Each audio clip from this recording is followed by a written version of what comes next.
November 10-ന് ഡൽഹിയിലുണ്ടായിരുന്ന സ്ഫോടനം. ഈ സ്ഫോടനത്തിന് മുമ്പാണ് ഫരീദാബാദിൽ നിന്ന് 3 ഡോക്ടർമാരെ പിടികൂടിയത്. ഇവരുടെ പക്കലുണ്ടായിരുന്നത് ജൈവായുധമായിരുന്നു എന്നുള്ള റിപ്പോർട്ടുകളൊക്കെ വന്നിട്ടുണ്ട്. റിസിൻ എന്ന് പറയുന്ന ജൈവായുധമാണ്. ഇവരിത് കളക്ട് ചെയ്ത് വരികയായിരുന്നു. അതായത് ആവണക്കെണ്ണ ഉണ്ടാക്കുന്നതിനുള്ള മാലിന്യത്തിൽ നിന്ന് വേർതിരിച്ചെടുക്കുന്നതാണ് ഈ റിസിൻ എന്ന് പറയുന്ന വസ്തു. ഈ വസ്തു രുചിയില്ല, മണമില്ല, അങ്ങനെയാണ് ഇതിൻ്റെ ഒരു പ്രവർത്തനം എന്ന് പറയുന്നത്. അപ്പോൾ സ്വാഭാവികമായും ഇത് ജലസ്രോതസ്സുകളിൽ കലർത്തി നമ്മുടെ ഭാരതീയരെ മുഴുവനും ഇല്ലായ്മ ചെയ്യാനാണ് ഇവർ ശ്രമിച്ചിരുന്നത് എന്നൊക്കെ നമ്മൾ പറഞ്ഞു വെച്ചു കഴിഞ്ഞു. പക്ഷെ ഇതിൽ നിന്ന് ശ്രദ്ധ പോകേണ്ട മറ്റൊരു കാര്യം കൂടിയുണ്ട്. അതായത് ഇവർ ഉപയോഗിച്ചത് ഈ റിസിൻ്റെ കാര്യം മാത്രം പറഞ്ഞതുകൊണ്ട് മുഴുവനുമായോ? ഇല്ല. മറിച്ച് ഇവർ ഉപയോഗിച്ചിരുന്ന അമോണിയം നൈട്രേറ്റ് അതിപ്പോൾ വലിയൊരു ചോദ്യചിഹ്നമായിട്ട് നിൽക്കുകയാണ്. അതായത് വളരെ ശക്തമായിട്ടുള്ള സ്ഫോടക രാസവസ്തുക്കളാണ് ഇവരുടെ പക്കൽ ഉണ്ടായിരുന്നത് എന്നാണ് പറയുന്നത്. ഫരീദാബാദിലെ നിന്ന് പിടികൂടിയവരുടെ പക്കൽ ഉണ്ടായിരുന്നത് 2900 കിലോഗ്രാം വരുന്ന രാസവസ്തുക്കളാണ് ഇവരുടെ പക്കൽ ഉണ്ടായിരുന്നത്. സ്ഫോടക വസ്തുക്കളാണ് ഇവരുടെ കയ്യിൽ ഉണ്ടായിരുന്നത്. ഇതിൽ അമോണിയം നൈട്രേറ്റും ഉണ്ടായിരുന്നു എന്ന് പറയുന്നുണ്ട്. 12 പേരുടെ മരണത്തിന് നിരവധി പേർക്ക് പരിക്കേൽക്കുകയും ചെയ്ത ഒരു സ്ഫോടനമാണ് ഡൽഹിയിൽ നടന്നത്. അമോണിയം നൈട്രേറ്റ് ഫ്യൂവൽ ഓയിൽ എന്ന സംയുക്തമാണ് ഇതിന് ഉപയോഗിച്ചതായിട്ട് പറയപ്പെടുന്നത്, അല്ലെങ്കിൽ സംശയിക്കപ്പെടുന്നത്. ഖനനത്തിനൊക്കെ ആയിട്ട് ഉപയോഗിക്കുന്ന ഒരു സംയുക്തമാണ് ഇത് എന്നാണ് റിപ്പോർട്ടുകളിൽ നിന്നും മനസ്സിലാക്കാൻ കഴിയുന്നത്. ലോകമെമ്പാടുമുള്ള നിരവധി ഭീകരാക്രമണങ്ങളിൽ ഇത് ആയുധമാക്കുകയും ചെയ്തിട്ടുണ്ട് എന്ന് പറയപ്പെടുന്നു. ഡൽഹി ദുരന്തത്തിന് മണിക്കൂറുകൾക്ക് മുമ്പാണ് ജമ്മു കാശ്മീർ ഹരിയാന പോലീസ് ഫരീദാബാദിൽ നടത്തിയ സംയുക്ത ഓപ്പറേഷൻ. ആ സംയുക്ത ഓപ്പറേഷനിൽ വലിയ അളവിലാണ് ഈ അമോണിയം നൈട്രേറ്റ് ഉൾപ്പെടെ 2900 കിലോഗ്രാം സ്ഫോടക വസ്തുക്കൾ കണ്ടെത്തിയത്. ആ പിടിച്ചെടുക്കലും ചെങ്കോട്ട ആക്രമണവും തമ്മിലുള്ള പ്രാഥമികമായിട്ടുള്ള ഒരു ബന്ധം നമ്മൾ ആലോചിച്ചെടുത്താൽ തന്നെ മനസ്സിലാക്കാവുന്നതേ ഉള്ളൂ. എളുപ്പത്തിൽ ലഭ്യമായ ഒരു വ്യാവസായിക രാസവസ്തു പലപ്പോഴും നിയമപരമായിട്ട് ഇത് വളമായി വിൽക്കപ്പെടുകയും ചെയ്യുന്നു. എങ്ങനെ ഇതൊരു കൂട്ട നശീകരണ ആയുധമാക്കി മാറ്റാമെന്ന് വീണ്ടും പരിശോധിക്കുകയാണ് വേണ്ടത്. ചെങ്കോട്ടയിലെ രാസ അവശിഷ്ടങ്ങൾ അന്വേഷണ ഉദ്യോഗസ്ഥർ ഫോറൻസിക് ഒക്കെ വിശകലനം ചെയ്യുമ്പോൾ, അല്ലെങ്കിൽ വിദഗ്ധരും നിയമപാലകരും ഒക്കെയും ഒരുപോലെ പരിചിതമായിട്ടുള്ള ഒരു ചോദ്യത്തിലേക്ക് വരുന്നുണ്ട്. പലപ്പോഴും വീട്ടിൽ നിർമ്മിച്ചിട്ടുള്ള സ്ഫോടക വസ്തുക്കളിൽ ഉപയോഗിക്കുന്ന അമോണിയം നൈട്രേറ്റ് മിലിറ്ററി ഗ്രേഡ് RDXുമായിട്ട് എങ്ങനെ താരതമ്യം ചെയ്യാം? രണ്ടിൽ ഏതാണ് ഏറ്റവും കൂടുതൽ അപകടകരമായിട്ടുള്ളത്? RDX ഒക്കെ നമ്മൾ കേട്ടിട്ടുണ്ട്. പക്ഷേ ഈ അമോണിയം നൈട്രേറ്റ് ഫ്യൂവൽ ഓയിൽ എന്ന് പറയുന്നത് നമുക്ക് പുതിയൊരു ടേമാണ്, പുതിയൊരു സംയുക്തമാണ്. ഇതിനെക്കുറിച്ച് നമ്മൾ ഇതുവരെ ബോധവാന്മാരായിരുന്നില്ല. വളമായിട്ടൊക്കെ വിൽക്കുന്ന ഒരു കാര്യം, അതുകൊണ്ട് തന്നെ സുലഭമായിട്ട് കിട്ടും. വളമായിട്ട് ഉപയോഗിക്കാനാണ് എന്ന് പറഞ്ഞത് കൊണ്ട് തന്നെ കിട്ടാനുള്ള മാർഗങ്ങളും എളുപ്പമായിരിക്കാം. അമോണിയം നൈട്രേറ്റും ANFOയും എന്താണ്? രാസപരമായിട്ട് NH4NO3 എന്ന് പ്രതിനിധീകരിക്കുന്ന അമോണിയം നൈട്രേറ്റ് വെളുത്തതും തീരെ മണമോ അതായത് യാതൊരു തരത്തിലുള്ള ഗന്ധവും അതിനില്ല, ഒരു മണവും ഇല്ലാത്ത ഒരു സ്ഫടിക സംയുക്തമാണ്. ആ ഒരു സംയുക്തം ഇത് പ്രധാനമായിട്ടും കാർഷിക വളമായിട്ടാണ് ഇത് ഉപയോഗിച്ചു വരുന്നത്. വളരെ ശുദ്ധമായിട്ടുള്ള ഒരു രൂപത്തിൽ ഇത് സ്ഫോടക വസ്തുവായിട്ട് തരം തിരിച്ചിട്ടുമില്ല. ഇതിൽ പ്രവർത്തനങ്ങൾ നടത്തുമ്പോഴാണ് സ്ഫോടക വസ്തുവായിട്ട് മാറുന്നതും. മറിച്ച് ഇതൊരു ഓക്സിഡൈസിങ് ഏജന്റ് ആയിട്ട് തരംതിരിക്കുകയാണ്. അപ്പോൾ ഇങ്ങനെ തരംതിരിക്കുമ്പോൾ ജ്വലനത്തെ, തീ പിടിപ്പിക്കാൻ വേണ്ടുന്ന അതിനെ പിന്തുണയ്ക്കാൻ ഓക്സിജൻ നൽകുന്ന ഒരു വസ്തുവായിട്ട് ഇത് മാറും. ഡീസൽ, മണ്ണെണ്ണ അല്ലെങ്കിൽ മറ്റ് ഹൈഡ്രോ കാർബണുകൾ പോലുള്ള ഇന്ധന സ്രോതസ്സുകളുമായിട്ടൊക്കെ കലരുമ്പോൾ മാത്രമാണ് ഈ രാസവസ്തു സ്ഫോടനാത്മകമാകും. അതുകൊണ്ടാണ് ഇത് വളമായി വാങ്ങുമ്പോൾ കൊടുക്കാൻ അല്ലെങ്കിൽ വാങ്ങിക്കാൻ നമുക്ക് യാതൊരു മറയും വേണ്ടാതെ വരുന്നത് എന്നാണ് ഇതിൽ നിന്ന് നമുക്ക് മനസ്സിലാക്കാൻ കഴിയുക. ഇത് ANFO ammonium nitrate fuel oil എന്നറിയപ്പെടുന്ന ഒന്നായിട്ട് മാറുകയാണ് ചെയ്യുന്നത്. ഒരു പൊട്ടിത്തെറിക്കുന്ന അല്ലെങ്കിൽ ഒരു ട്രിഗറിന് വിധേയമാകുമ്പോൾ ഈ ഒരു സംയോജനം എന്ന് പറയുന്നത് വളരെ ശക്തമായിട്ടുള്ള ഒരു പ്രതികരണം ഉണ്ടാകും. അങ്ങനെയാണല്ലോ അത് പൊട്ടിത്തെറിക്കുന്നത്. അമോണിയം നൈട്രേറ്റ് ഒരു ഓക്സിഡൈസർ ആയിട്ട് പ്രവർത്തിക്കുകയാണ് അവിടെ ചെയ്യുന്നത്.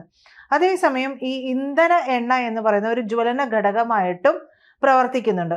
അപ്പോൾ കത്തിക്കുമ്പോൾ ഇതിൽ പ്രവർത്തനമുണ്ടായി വലിയ അളവിൽ ഉയർന്ന മർദ്ദമുള്ള വാതകവും താപവും ഒക്കെ ഇത് പുറത്തു വിടുകയാണ് ചെയ്യുന്നത്. ഇത് വൻ നാശത്തിന് തന്നെ കാരണമാകുന്ന ഒരു സ്ഫോടനം ഉണ്ടാക്കാൻ ആ ഒരു തരി മതിയാകും. ഏറ്റവും നൂതനമായിട്ടുള്ള സൈനിക സ്ഫോടക വസ്തുക്കളിൽ നിന്ന് വ്യത്യസ്തമായിട്ട് ഈ ANFOA അമോണിയം നൈട്രേറ്റ് ഫ്യൂവൽ ഓയിലിനെ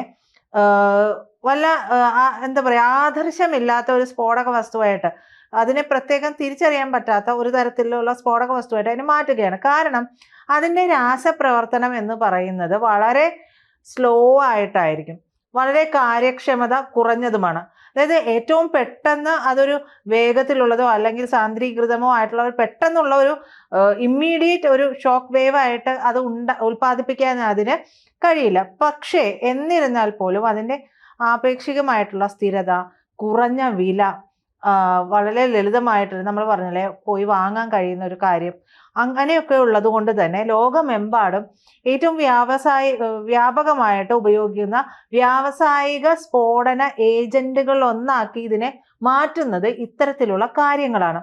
പ്രത്യേകിച്ച് ഖനനം, ക്വാറി, ഈ മേഖലയിലുള്ളവരൊക്കെ ഇത് ഉപയോഗിക്കുകയും ചെയ്യുന്നുണ്ട്.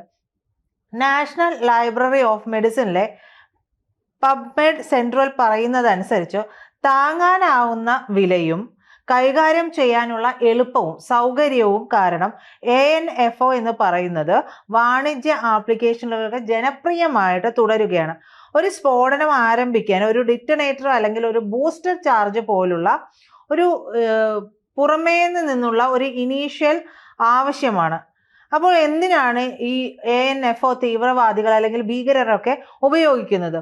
പറഞ്ഞതുപോലെ തന്നെ അമോണിയം നൈട്രേറ്റും ഇന്ധന എണ്ണയും വില കുറഞ്ഞതും ഏറ്റവും എളുപ്പത്തിൽ ലഭ്യമാകുകയും ചെയ്യുന്ന ഒരു കാര്യമാണ്. അപ്പോൾ നിയമപരമായിട്ട് തന്നെ ഇത് ലഭിക്കും. ഇത് തീവ്രവാദികൾക്കോ അതുകൊണ്ട് തന്നെ തീവ്രവാദികൾക്കും വിമത ഗ്രൂപ്പുകൾക്കും ഒക്കെ പ്രിയപ്പെട്ട ഒരു കാര്യമായിട്ട് മാറുകയാണ്. അവർക്ക് ഒളിഞ്ഞും മറഞ്ഞും പോയി വാങ്ങേണ്ട ഒരു കാര്യമില്ല. ഇപ്പം നമ്മുടെ മുമ്പിലൂടെ പോയ ഒരാൾ ഇതെല്ലാം വാങ്ങിയാലും നമുക്ക് പെട്ടെന്ന് അതിലൊരു സംശയവും തോന്നേണ്ട കാര്യം ഉണ്ടാകുന്നില്ല എന്നുള്ളതാണ്. കാർഷികപരമായിട്ടുള്ള മേഖലകളിലൊക്കെ അമോണിയം നൈട്രേറ്റ് എളുപ്പത്തിൽ കിട്ടുകയും ചെയ്യും. അതുകൊണ്ട് തന്നെ ഇതിൻ്റെ ഒരു കൊണ്ടുപോക്ക് അതൊന്നും സംശയത്തിനിടയാക്കില്ല. കൂടാതെ പെട്രോളും ഡീസലും തുടങ്ങിയിട്ടുള്ള ഇന്ധനങ്ങൾ ലോകമെമ്പാടും നമുക്കറിയാം എവിടെയാണ് അത് കിട്ടാതിരിക്കുന്നത്.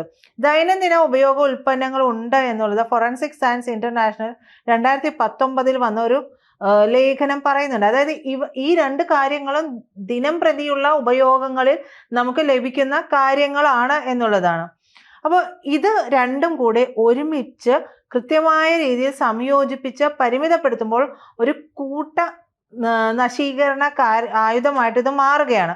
അപ്പോൾ പല പതിറ്റാണ്ടുകളിലും ഭൂഖണ്ഡങ്ങളിലുമായിട്ടൊക്കെ നടന്നിട്ടുള്ള നിരവധി പ്രധാനപ്പെട്ട ആക്രമണങ്ങളിൽ ഇത് വ്യക്തവുമാണ്.